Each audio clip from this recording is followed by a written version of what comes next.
Hey guys, what's up? So, you finally got some PVM experience and you've got some good drops in gear, and you're interested in getting into raiding for your first time.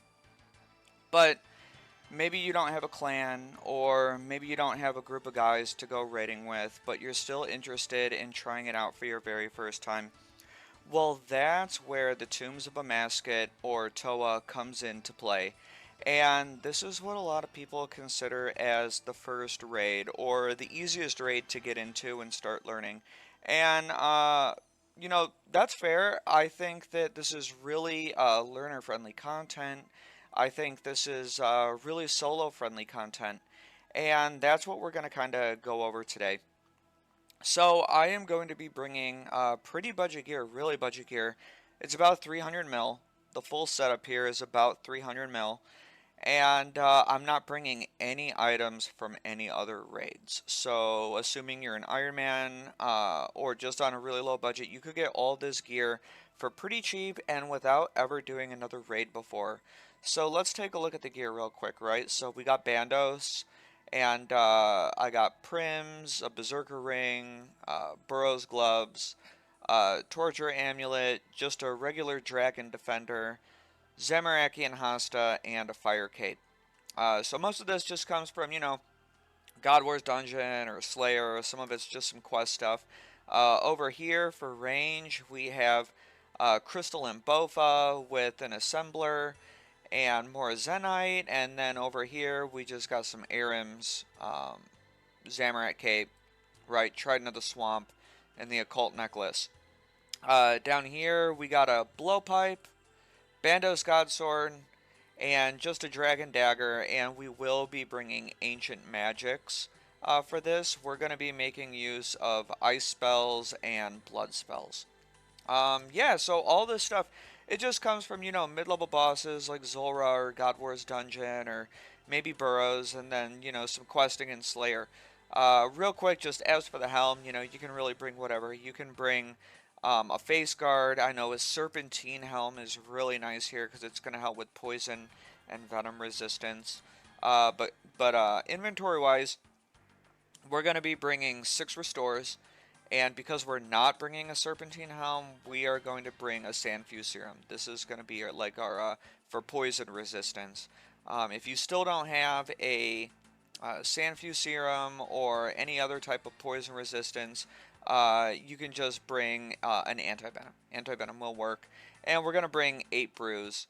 And this is just a pre-pot. We will be replacing these with Brews. So really quick, let's go look at the Invocation System. So this is going to be a 150 level raid, and the reason we're going for a level 150 raid is because that opens up the potential for all the different loot that we can receive. So we can get anything. We can get the Fang, Light Bearer, we can even get the big ticket item, the Shadow. We can get any piece of Missouri, we can get the Ward, which is a nice magic shield, especially for Iron Men, and even the pet. The reason why we want 150 again is because if you go under 150, it actually takes away most of those really big items. The only things you can get at this point is just a Fang and a Light Bear. So we will go back to 150. But how do the invocations work, right? So you choose them and they're kind of like negative multipliers. They make the raid a little bit harder. So this one here, we got Softcore Run. This will allow us to die 3 times throughout the run before we have to pay a gear fee, right? So that might be 500k or maybe a little bit less, but it's your death fee. So we're allowed 3 deaths in the raid. Down here we got Deadly Prayers on, so this is kind of like a smite, right? So every time you take a little bit of damage, it'll also drain your prayer a little bit. So our prayer will be draining a little faster than normally outside the raid. We got On a Diet. This just means no hard food, right? So no sharks, no Karambuan, no anglers. Here's 2 Kephri invos. We're going to bring 2 invos for the boss Kephri. And one of them just makes, she's going to have these eggs that hatch and they spawn little guys that just do some range damage.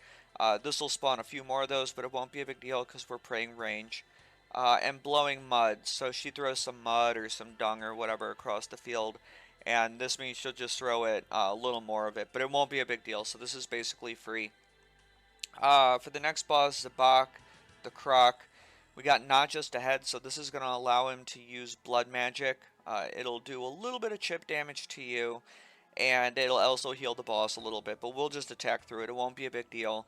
And this is kind of an addition to that, but it really only affects team raids because it turns the blood into like a splash, right? So you can't be standing next to people. But we're running a solo, so it doesn't matter. And as for blood thinners, she'll spawn like this little ad. It follows you around. Normally it's one big ad. This will make it 3 tiny ads, but they'll stay clumped up as a group, so it's basically free as well. For Akkha, Akka's probably the hardest boss of the raid. And we are not going to take any Akkha invos. It's already hard enough, especially for learners as is.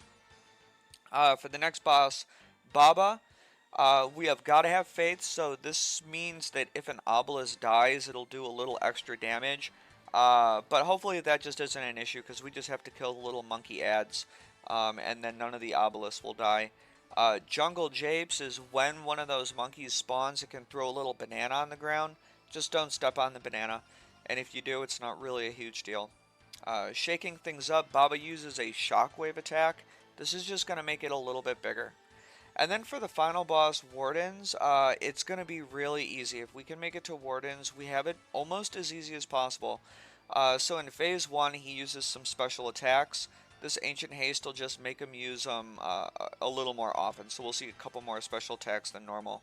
Acceleration is kind of the same thing for Phase 2, so we will see a few more special attacks.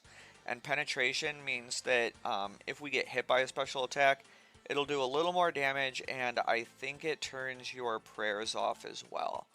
So, without further ado, that is the invos we're going to be using. I think those are some of the easiest ways to set up a 150 raid, and we can just send it. So, let's pre-pot up and send this raid. So I used those 4 pre-pots, and I will fill that back up with brew. And now we're up to 8 total brew, and we are ready to go. And when you enter the raid, you're kind of in like this hub room where you get to choose which bosses you're going to engage with first. And halfway through the raid, we're going to get something called Salt, which is a super mega boost to all your combat stats, your magic, your range, everything, right? So because we're going to have that halfway through the raid, we are actually going to save the 2 hardest rooms for last, and therefore, we're going to start with the Croc. So this is Zebak, and Zebak has a pre-room. They actually all have a pre-room, and we are going to start with our mage gear on, and we'll drop 2 items on the ground and pick up this water container. And all we got to do for the Croc is we're going to run down these little puzzle areas and pick up some of the water. And as a learner, you can try to find the methods to actually like make it through these puzzles completely unharmed, but really you can just kind of run back and forth.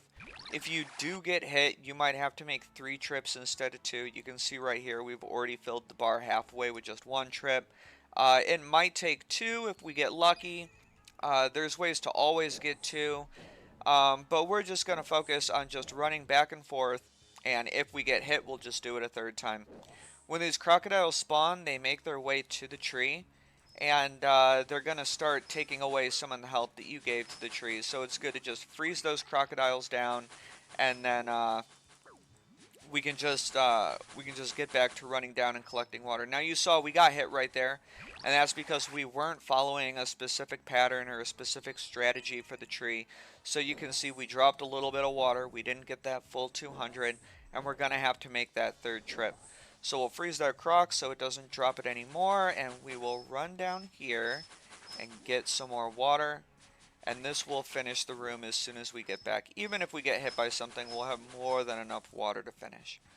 Right, so we fill that tree up, and we are done with the Croc Room. It's really easy. Even if you get hit by something or a couple of things, it does very little damage to you. You might take a little bit of chip damage. But we're on our room, or we're on our way to the first boss of the raid, and that's the Croc Zebak. And what we're going to do is we're going to start in our melee gear, and we're going to get those first 2 BGS specials off. We're going to hit the Croc with 2 BGS specials, and then we're going to go into our range gear, our Bofa, and start taking him down. So let's enter the raid, and we'll drop one item on the ground and get that BGS special off. Pray piety for it. And don't accidentally get chomped like that. So either enter in right away and go straight for him, or potentially wait for him to use his very first attack, because you don't want to accidentally take a chomp. Now here's what you can do, right? So if you don't either run in right away, or if you run in too slow and not wait for his attack to go off first, you risk taking a chomp. Okay? So here we go. He uses multiple different attack styles. It's just range and mage. And you can see the black rocks are the range, and the little white balloon things are the mage. So you'll get him down a little bit, and he'll use a special attack. And this one, you have to pop the balloon like we just did in front of the rocks. And then we need to stand behind the rocks because he's about to use a big roar attack. So you can see we're standing behind the rocks. They act as a shield, and he does this roar. And we're completely safe. So never get into his melee range. We're going to be staying in the back, otherwise we risk constant chumps. And we are basically just prayer swapping, prayer switching back and forth, getting him low and waiting for the special attacks to happen. So the first special attack we saw, we had to kind of pop the balloon by the rocks and give us a safe spot to stand. The second one, we kind of want to do this top-down view of the arena, and we just want to get to these safe spots between these tidal waves, right? But this is really the whole boss, and it'll stay this way until he's about 20% health, right? So he goes back and forth between multiple different special attacks. This one, we're just going to pop that balloon, and it'll give us that opening to stand in so we can stand behind the rock, and we can take him down. And at this point, I'm going to throw my offensive prayer on, and we're going to get this boss down and finish him up. So we might end up seeing one more special attack before he gets to 20% health, and then he's going to go into his Enrage phase. So here we go, we heard him roar right that, so he is actually in his Enrage phase right now, and at this point everything speeds up a little bit. His attacks speed up just a little bit. He'll stop using those standard special attacks, but now he will occasionally summon the little blobs still. So that's really the only other thing that we have to worry about. He might summon those little blood blobs, and they can follow you around. But really all we have to do is just keep our prayer switches up, and he sped up a little bit, and we just have to take him down those last few percent. So here we go, he's getting ready to drop, and when the boss finally goes down, do not forget to grab that potion that you dropped on the ground before the raid started, or before the fight started, to give us that extra inventory space. And we can talk to the ghost, and it takes us back to the hub room. And now we get to choose which boss to go to next. And I said we're going to do the two easiest ones first and the two hardest ones later. So we will actually go into Kephri, the bug boss, next.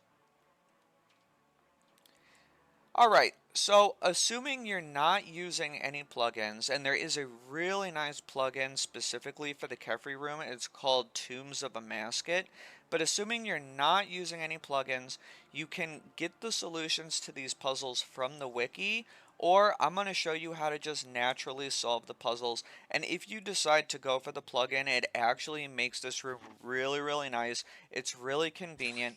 But for this one, we just need to light up all the lights, right? So every time you turn one on, the other ones go off, or the ones next to it go off, and you can see we can slowly solve that puzzle, right? So the goal is to get them all to go on. And once you finish one of the puzzles, you can go into the next room, so we'll have to slide through this little crevice, and we'll go into the next room. And this one is, I guess it's kind of like it's like a memory game, right? So it's going to show us which ones to go. So 1, 2, 3, 4, 5.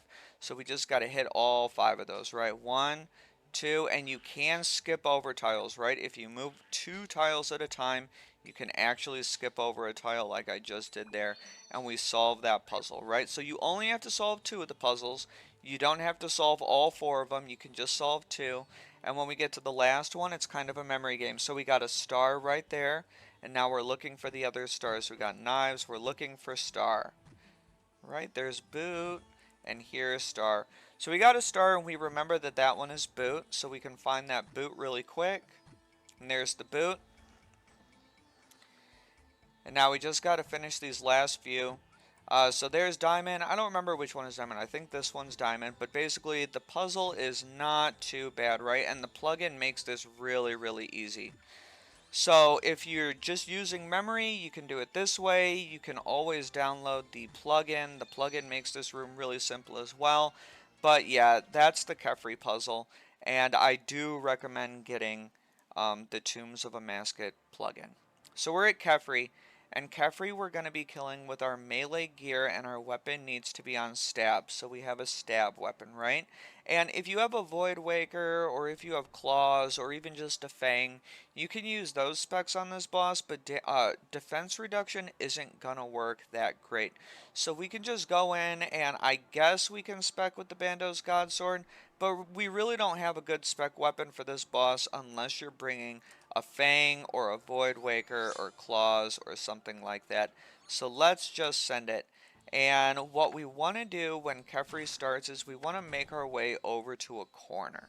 And we're kind of going to be camping the corner for the most part of this boss fight, because when she throws the dung or the mud or whatever, like she's doing right now, right? I got that swarm on me. We want it to knock us back in the corner. And we're just going to keep on making it so every time she throws the dung, it'll always end up in the corner. And that way we're not filling up the entire room with dung. And what we want to do is we want to get her health completely down, and she's going to enter a transition phase. So let's see, she's getting ready, she goes into that transition phase, and at this point we're going to start praying range, because this is a ranger right here. So we want to get that ranger down as fast as possible, and these swarms are slowly making their way over to Kephri, and they're healing her back up to full health.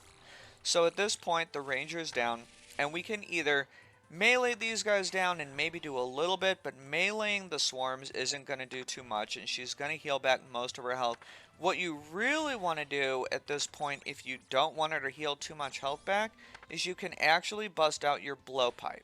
And that at that point you can actually kill a lot of those little swarms. You can actually kill most of them, and her health would start significantly lower than it is.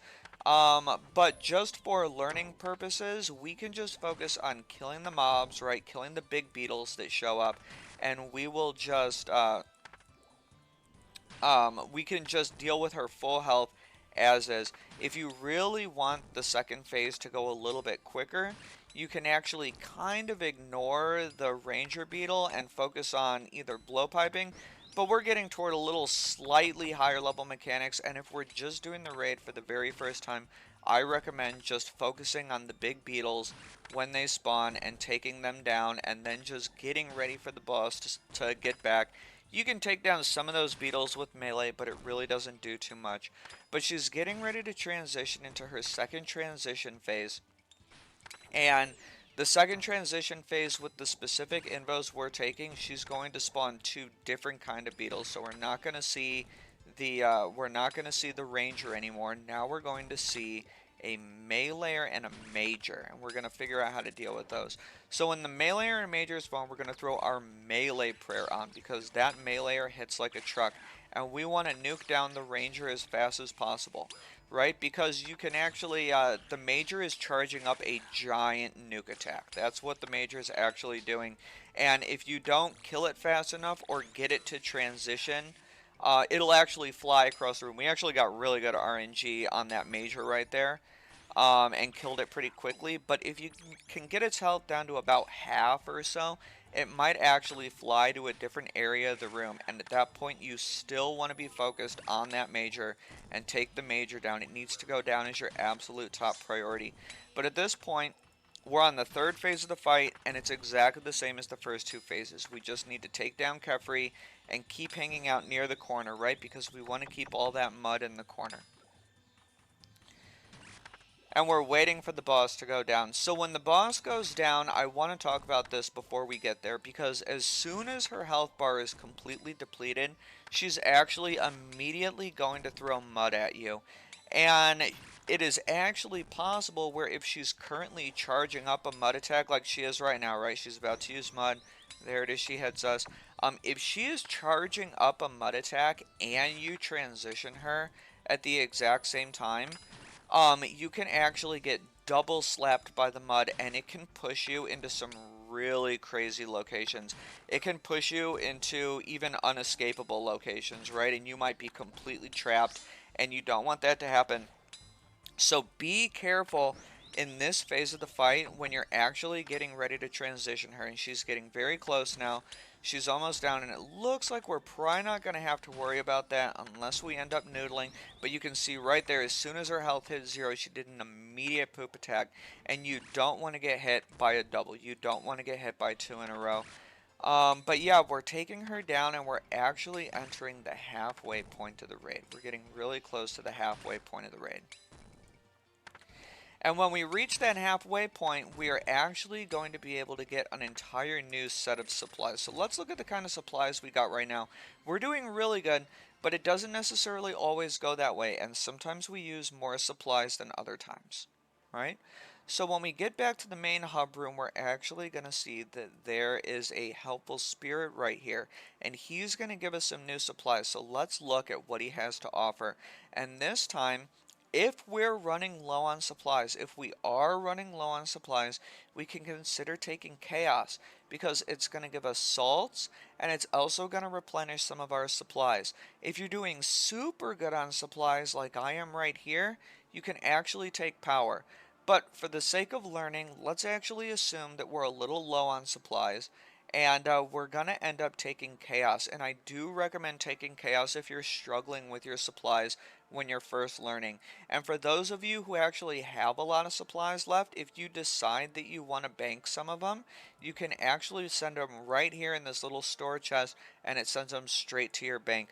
So anyway, let's take chaos, and now we finally have access to salt, which we will be using in the next room. And the next room is probably the hardest room in the entire raid, especially for learners, and this is Akkha. So Akkha, like all the other rooms, has this beginning transition room, right? It has like this puzzle room, and by default, these statues right here are actually always holding a bronze pickaxe. We can see it right there. And if you choose, you can actually put your own pickaxe in storage in here, and it'll last infinitely. It'll be here for every raid. If you don't want to use a dragon pickaxe, if you can't afford or you don't have a spare dragon pickaxe to store here permanently, you can always just use a rune pickaxe, right? And if you forget to grab the one there, you can always grab the one right here. But this is the mirror puzzle room, and we need to basically maneuver this light beam to hit this statue right here. So here's what we're going to do, and it's always a little bit different, but, or I should say, there's a handful of different puzzle options that it could be. And the Tombs of a Mascot plugin is really good. It'll always show you the solution. But you can see I'm slowly moving this light beam over here, and I want to be able to hit this statue right here. So I can mine this wall to give it a path down, and I'm going to go take this right here, this last mirror, and when I set it in place, it's going to hit that statue as soon as the light goes. So as soon as I get ready to turn it, here we go, and I'm going to try to run down here and hit I gotta mine this center core as fast as possible, basically. So here we go, and we're going to go mine that core. And if you're a little bit slow like I was, right, we were a little slow on that entry, especially in a solo, you can find yourself being a little further away. You might not always get it on the very first down, and it looks like we probably are going to get that second down, which means that we're going to have to do a second round of puzzles. And you can see this one is a little bit different, but it's actually very fast. This is probably the fastest puzzle that you can solve. And we're just going to turn that mirror, and it's going to go boom, boom, boom, right down. And we'll get that last little bit of health off on that pillar, right? And it's down. So we're done with the puzzle room. It's really not that bad. Don't take any damage from it as long as you're not getting hit by either the beam or those little black shadows that are going around the ground. And before we enter Akkha, we're going to want to put our pickaxe back there. And then we're going to go into our mage gear, make sure that our inventory is nice and organized, and we're going to take out one of our salts. And we're going to start using this salt going into Akkha. Now, Akkha is probably the hardest boss to, get over the hurdle. He's really confusing. You can see him right there, and he already has this really weird prayer. It looks like he's praying melee and range, which means that we can only hit him with mage. And he will always start the fight. He's always going to start the fight in this, so you'll always begin starting in your mage gear, and it's a combat triangle. So if we're maging him, he's weak to mage. That actually means that he's going to be meleeing. He's the meleeer, because meleeers are weak to mage. And we'll talk about it as we go along. So we're not going to use any special fancy techniques when we kill him. And I'm just going to show you guys how do we deal with the original base mechanics and how can we actually take this boss down. So in the very beginning, we salt it up. We have our offensive and defensive prayers on, and we can basically just kite him around the room, right? No special mechanics. We're just going to be kiting him around the room, and we're doing this until we see a shadow spawn. There's going to be shadows that spawn in the corners, and there we go. And we're always going to start with this northeast shadow. This is going to be the first one that we take down. And at this point, we're not going to do any more kiting. We're just going to take down the shadow, and we're not going to do any more kiting throughout the fight. But what we are looking for is we're looking for Akkha to do a special attack. And in a solo, he can do 2 different kinds of special attacks, and we'll see it when it comes, right? So once that shadow's down, we go on the boss, and he just did a special attack. And every time he uses a special attack, we're going to have to change our prayer and change our gear. We're going to have to do that every single time. So the special attack he did, you can see my character was completely blackened out. He was completely dark. And what that means is we must not move. When he turns your character dark like that, you cannot move, or you're going to leave these horrible orbs on the ground behind you that can damage you. So here's his second special attack, and it's Simon Says. So it was red, white, yellow, black. And we are going to walk in that pattern, right? And the invos that we chose are actually, we're not taking any Akkha invos. It goes nice and slow. And because he used a special attack, we're going to have to change our prayer again. So it went from melee to range to mage. And that's the order of our prayers. And he's actually, we can see from his prayer up here, that he's actually weak to range. And so we can throw on our range gear once the shadow goes down, or we can even kill the shadow with the range gear, it doesn't matter. And then we can start taking down Akkha with range. And we're going to want to make sure that our HP is still high, and that our health, or that our prayer is still high as well, right? And he just used that special attack, so he turned us dark again. So we're going to make sure that we do not move. And the cycle repeats. So the cycle will always go in that same circle, right? First we started with mage, and then we went over to melee, and then finally we went over to range, and then the cycle repeats. So here's another special attack. It's going to be that Simon Says again. And one thing that you can actually do during the Simon Says is you can hit the shadows while the Simon Says is actually going off. So you see in the middle of the special attack, I was actually able to take down that shadow. So he's using his range attacks now, and this is when I go back to melee, right? And we got to get him low enough to take down that 4th shadow. And every time we kill Akkha, we will end up taking down all 4 shadows and then taking him down completely, and he's going to have an Enrage phase after that. So let's go take out this shadow, and we know that the next order of his cycle is going to be range, so we can actually just go into our range gear, and there's his special attack. So we're going to make sure we don't move, and we'll throw our Pray Mage on, and we're in our range gear, and we're ready to go straight onto the boss. And at this point, we got to keep our prayer high, and we're going to fully get our HP all the way back up. So we're actually going to fully max our HP, get overbrewed and everything, get our prayer decently high, but we're going into the final phase of the fight, right? We're about to enter that Enrage phase right after the special attack, and we end up taking him down. So here we go. We'll finish him off with Mage, and he is getting ready to go into his Enrage phase as soon as he dies. So the fight isn't over yet, guys. And in the Enrage phase, we're going to hurry up and we're going to throw our melee gear on. So here he goes. He goes down, and we're going to pray Redemption and our best offensive melee prayer. Okay? And at this point, if you have a Fang or if you have Claws, this is the time to start doing melee-based special attacks on the boss. He can only be hit with melee right now, and what we're going to do is we're not even going to worry about these white orbs unless we really think we can dodge them, right? Because it's better at this point, especially praying Redemption and at a low invo, Unless we get really lucky with that RNG, we should be able to just power through him and take him down. And if not, we can be ready to brew, or we can be trying to dodge those white balls that he's throwing around. But for the most part, he has really low health at these low invos, and we should just be able to powerhouse him down, especially if we're using some special attacks like claws or fangs. But you can see, even in this budget gear, even with just poking with a Hasta, it ended up going really smoothly. So we're going into the fourth and final, chambers of this fight. And this is the monkey room. And what I like to do for the monkey room is I wear a set of tribrid gear that I'm not going to have to do any gear swaps with. And I can just focus on one-way weapon swaps. So I will wear my mage bottoms and my range top.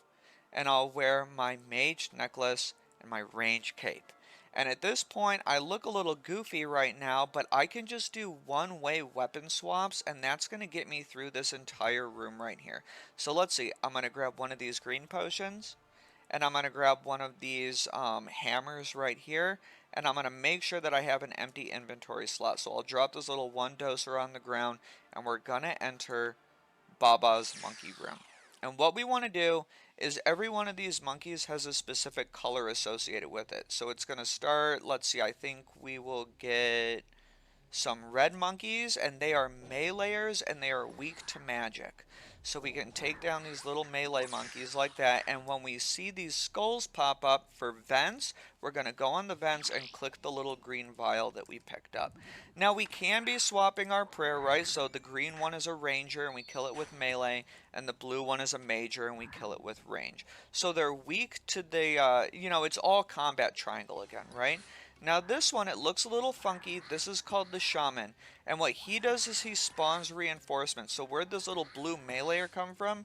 He was actually spawned by the Shaman. Okay, so we need to be paying attention, trying to get those monkeys down as fast as possible. But we still have to pay attention to all the weird special attacks that happen, such as the pillars or the vents.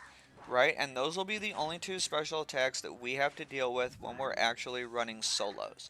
Now this guy right here, he throws the venom on the ground, and they're very dangerous, especially if you're using a blowpipe to kill them, because they can start dragging you, and if you touch the venom, you're going to be immediately venomed, and it's actually going to take 2 doses of your Sandfuse serum to cure it.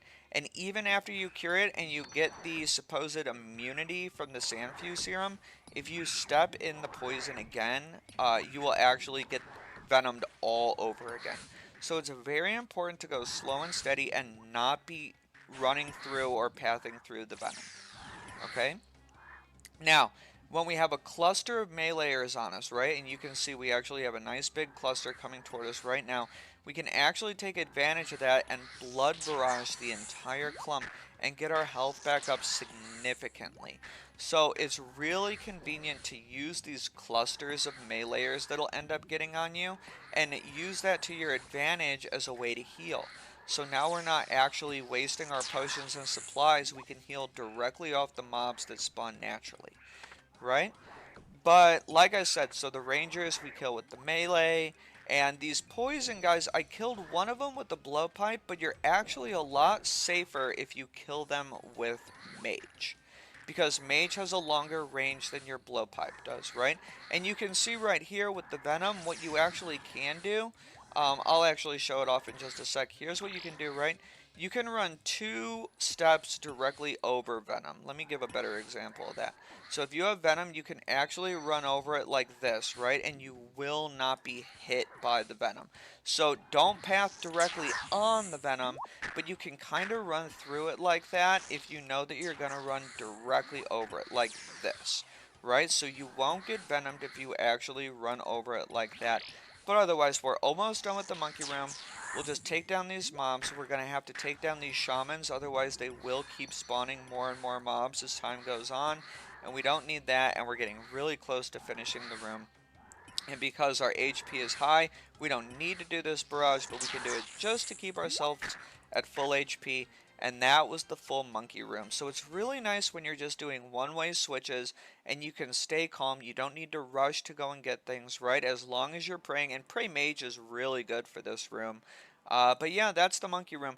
Now, I left my one dose brew over there, but it's just one dose, so I'm not going to go grab it. But if you ended up dropping supplies over here, make sure to go grab them before you actually enter the monkey room, or the Baba room, right? The final boss before Wardens. And at this point, we're going to put our melee gear on. Okay, so when we took Chaos, it actually gave us 2 salts, so we can salt up for this room, and we can even overbrew, and we can get our prayer all the way top back up, and we are going to be able to take this guy down. And for Baba, we want to engage with a melee special attack, so you can drain his defense with a BGS special, or if you really want, you can you can Void Waker him, or I suppose if you have claws, you could claw him. But it's always good to start Baba off with a special attack. And he's going to throw these rocks on the ground. And what you want to do is you always want to be hanging out near a rock, right? Because when he throws this big boulder like that, you want to be hanging out near a rock so that it absorbs the full damage of the boulder. And he will occasionally spawn these little monkeys, and we want to take them down as fast as possible as well, because they are trying to they're trying to attack these sarcophagus. So we need to be ready for the special attack, and here it comes. So we got to get back down to the boulder, right? And he does these little shadows, but what we want to focus on is we need to take down these little monkey spawns that he did. We're having bad RNG with our hits, and they really need to go down while continuing to stay near the boulder, right? So once those monkeys are down, once his ads are down, we'll get back over to the boulder, and we're pretty good until the transition happens. So if you want, if you're a little worried about your health, you can always get your health back up, right? You can brew a little bit, get that health back up, make sure we keep our prayer high. But what's going to happen now when he passed 66% health threshold is he's going to start throwing boulders. And what we want to do is we want to throw our blowpipe on and our assembler cape, right? And the assembler cape is really just so that we're not wasting our darts, because it will pick up our darts this way. And what we can do is we're looking for the odd one out. So all these boulders look really similar, but one of them is just slightly discolored. It has a slight discoloration to it, and we want to attack that one. And we're going to have to hit it probably twice, but if we're praying rigor, if we do have rigor, you can actually take it down in a single hit like we saw right there. And then once he throws a handful of boulders at you, we just get back on the boss, and it's exactly the same as phase 1. So we're going to make sure that our prayer stays high.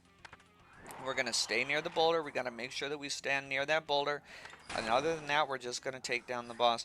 Now, if you do not stand near the boulder, or you get distracted and you end up chasing like one of the little ads that he spawns or something, and you get hit by that big boulder, it's going to smack you for absolutely massive damage. You might take like a high 50 or maybe even a 60. So definitely make sure, like, top priority is that you're always ready to go to the boulder, that you're either standing next to the boulder at all times, or if you do for some reason decide to move away from the boulder, you're going to want to be consciously prepared to go right back to it as soon as possible. Now, there are a way to skip these boulders. There is a method that we can use to skip these boulders, but for learners, I recommend just taking it nice and slow and steady. And in a future video, we're going to teach how to boulder skip and speed things up a little bit, because I know that phase is a little bit slow when you're just kind of waiting for the boulders to come. And there is definitely a way to speed things up.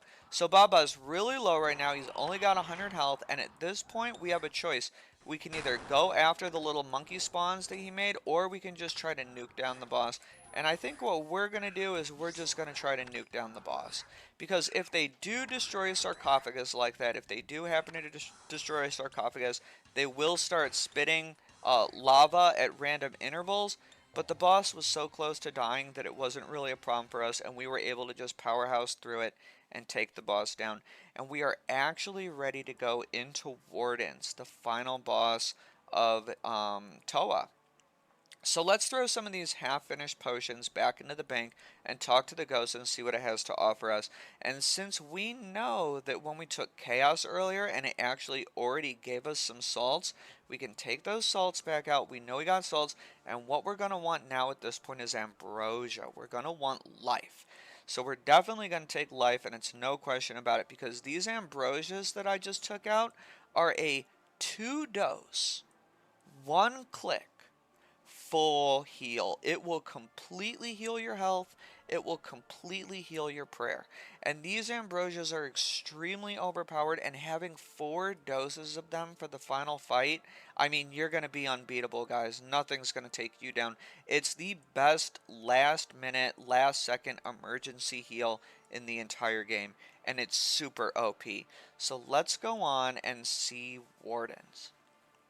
So we can organize our inventory a little bit like this, and if you're wondering what the scarab is, it's actually like a prayer restore. It's like a slow prayer restore over time. So the scarab is really nice, and we can actually enter Warden's Room. Nothing's going to happen yet, and Warden's Room won't actually engage until you actually click begin on the little ghosty.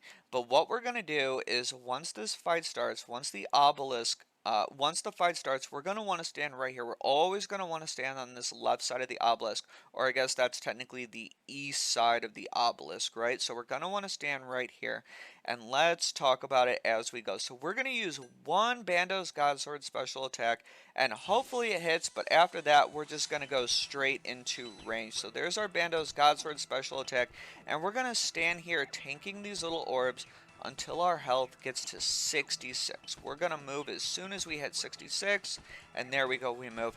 And we'll run right here, and this is where we are going to finish off basically the rest of Phase 1. And we can see it's using special attacks.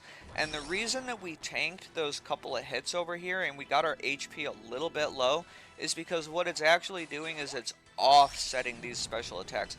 Instead of them all coming at the exact same time, they're actually at an offset, because this attack right here is completely unavoidable. We are going to take a huge 28. But what we can do now is, since our prayer got a little low and our HP got a little low, is we can just ambrosia up, which is what I did. You can see a one-click instant full heal. It's so nice, guys. It's so cool. Gotta be one of the coolest items in the game. Or we can just brew up naturally, and either way works. We have plenty of ambrosia to spare.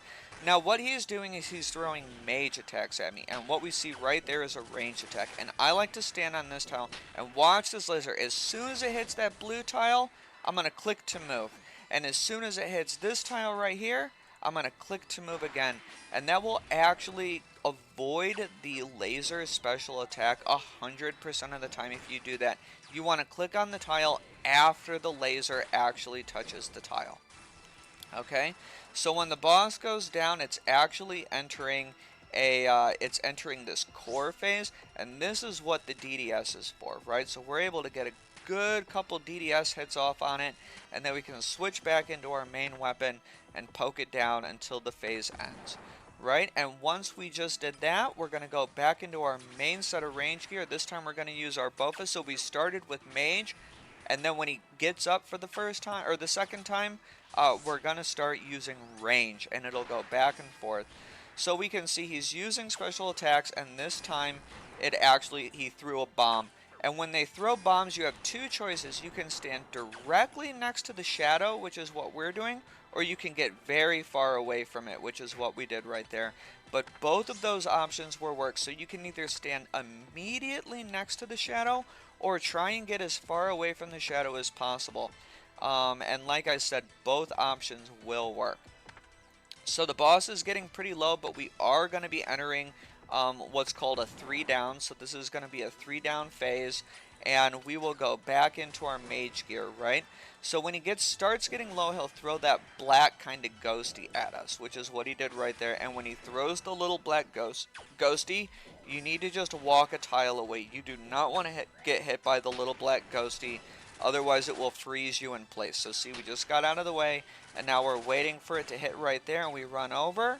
And when it hits right back here, we'll run over again, right? So that's how we're going to deal with the lasers every single time. And since our prayer is getting low, we can actually drink that scarab. I told you that scarab is kind of a prayer restore over time, and we can see our prayer is going back up slowly. So for the windmill, we can do the exact same thing like we did with the laser, right? So when the windmill hits this spot, I'll show it off before I transition him. When the windmill finishes attacking that spot, we can just run right to it, right? And the warden's going down. So at this point, we just want to finish the boss off. And this is going to be what we call a 3 down warden. If we have our special attack back, we can get another hit off with our special attack bar, but this should go pretty smoothly. I'm thinking we're going to finish him in just 3 downs. Let's see, can we get one last hit off? And he goes down, and we're entering the third and final phase of the fight, and we still have 3 full doses of ambrosia.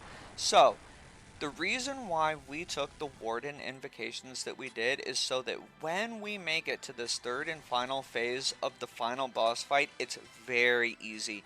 We have all of the phase 3 invocations off, and you can see he's very, very slow, and he just follows the same exact pattern every single time. So it's going to be, we stand safe on the right, and then we stand safe on the left, and then we stand safe in the center.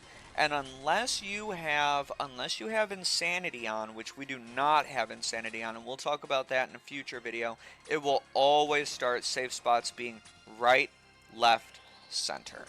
And he's getting a little low, and he's about to enter a transition phase that we call skulls. So skulls are coming right now, and we put on our melee gear, and we're going to want to hit each skull one time. And it doesn't matter what we hit them with as long as it's a melee weapon. Any melee weapon will work, but it has to be a melee weapon. And after every skull set, we're going to go back to the right. We're going to start on the right. It will always start on the right. So we go right, left, center. Right? And we just continue this on until he does another round of skulls. So here we go. We got skulls.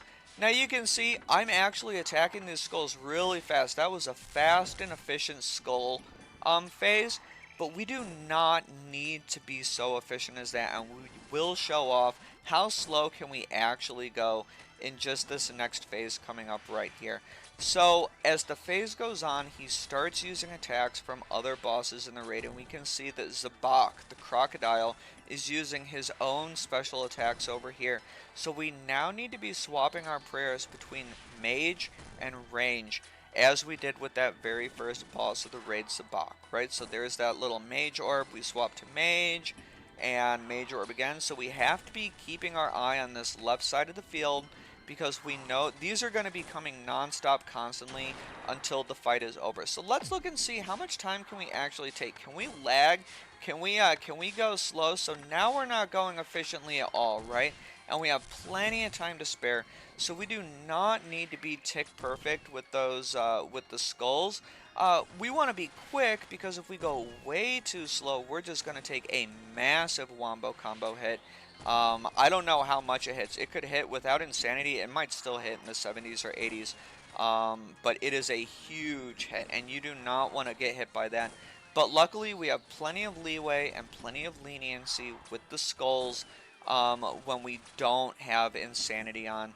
And the phase 3 of Wardens is probably significantly easier at this point than phase 2 was. But we're going to have one more round of skulls, I think, so let's actually just speed it up. I'll start using my offensive prayers, and we're trying to push him over to the edge. We want to see that final round of skulls and then send him into his Enrage phase. So here we go. This is going to be the final round of skulls. And again, we don't got to be super fast, right? Look at all this time we're wasting right here. We're not being really fast about it. Plenty of time to spare. Right, that was a very inefficient skull phase, but it doesn't matter, because when insanity is off, as long as you're just getting all those skulls down in just an even semi-reasonable amount of time, you're going to be good, and you're not going to be hit by his massive wombo combo attack. So here we go. He just entered the Enrage phase, and at this point, we got to keep walking. We got to keep moving, always walking one step at a time. Never take massive strides at this point. We want to be very conscious of the fancy footwork we're doing, right? We are consciously clicking on each tile that we're going to walk to, and we still got to be worried about praying from these special attacks and the falling boulders. So the attacks from the crocodile on the left, and the boulders are constantly falling as well. So if we get low, right, I'm missing a lot of prayer flicks. I'm not even paying attention to my prayer right now. If we start getting low, we can always one-click heal with those ambrosias. And look at that. It is an instant full heal. Now, focus on your prayers as you can. Focus on your footwork as you can. But if things start getting sketchy, if things start getting weird, you always have those instant one-click full heal ambrosias. And look at how full that got us, right? We were getting below 50 HP. Maybe we're panicking. Maybe we're getting a little nervous. So we one-click that ambrosia and it tops us off completely, right? 120 plus health, even over boosted prayer. It is just amazing. And that's ToA, guys. That's the Tombs of a Masket. This was a 150 invo raid, and we were going really slow. We weren't even using prayers for like offensive prayers for the most part. We used them occasionally, but a lot of this was done without offensive prayers in extremely budget gear. Right, this is a 300 mil setup. You probably got more gear than this, and you'd probably be praying. So this is very reasonable to be under a 40-minute raid. This can very easily be done in under 40 minutes. And if you're a learner doing raids for your very first time, 40 minutes is fine. Be proud of yourself because you're actually taking down content that, you know, it's difficult. We're getting toward the end game. If we're doing raids, and if we're especially doing solo raids, we are getting toward the end game. And it's nothing to be ashamed of, and it's actually something to be very proud of. So let's click this teleport crystal and see if we actually got a purple. Nothing, boys, nothing. Oh, never lucky. So we got the white chest up here. If it's purple, you'll know it right away. It's impossible to miss. But we did not get the purple chest. We got the white chest. But that was a deathless raid, guys. And like I said, very budget gear, very budget prayers. This can be done, you know, even if you're forgetting to put your offensive prayers on. Maybe you're just getting into PVM. Maybe you're honing your skills for the first time. Mistakes can happen, and we're allowed to make mistakes, and we don't have to play extremely efficiently, and we can beat this content, and we can be rewarded. So let's go open our chest and see what we get.